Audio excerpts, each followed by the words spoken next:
Hello दोस्तों, आप सभी लोगों को मालूम ही होगा कि खेसारी लाल यादव बहुत दिनों से किसी बड़े चैनल से सॉन्ग अभी तक अपना ला नहीं पा रहे हैं एग्रीमेंट के चलते। लेकिन मैं आप सभी लोगों को बता दूं कि बहुत जल्द अपने पुराने चैनल जिस चैनल से खेसारी लाल यादव की अनगिनत सॉन्ग 100 मिलियन के करीब में पहुंचा हुआ था, वो चैनल से सॉन्ग लाने वाले हैं, जिस चैनल का नाम है आदि शक्ति फिल्म्स। आदि शक्ति फिल्म्स से खेसारी लाल यादव का जब भी सॉन्ग आया है तो सुपर हिट सॉन्ग रहा है।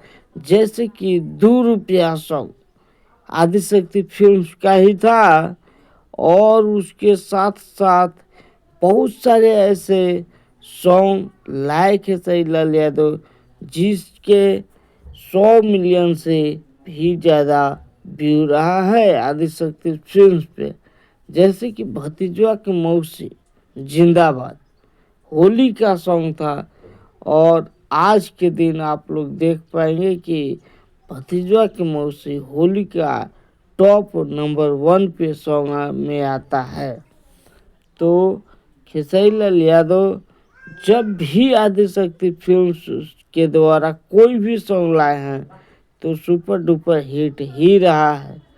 तो फिर से कमबैक करने वाले हैं आदि शक्ति फिल्म्स के द्वारा खेसारी लाल यादव, और बहुत ही लाजवाब सॉन्ग लाने वाले हैं। तो आप लोग इंतज़ार कीजिए बस 2 से 4 दिन, और आदि शक्ति फिल्म्स के द्वारा खेसारी लाल यादव का न्यू सॉन्ग सुनने का मौका आप लोगों को जरूर मिलेगा। जितने भी फैंस लोग इंतजार कर रहे थे कि बड़ा धमाका नहीं कर रहे हैं खेसारी भैया, तो इंतजार होने वाला है खत्म, और बहुत जल्द करने वाले हैं खेसारी लाल यादव कुछ बड़ा धमाका। तो आप लोग थोड़ा सा और इंतजार कर लीजिए, और मिलता हूँ मैं किसी अगले वीडियो में। ऐसे आप लोग देख रहे थे भोजपुरी मस्ती न्यूज, मैं राहुल कुमार। तब तक के लिए धन्यवाद।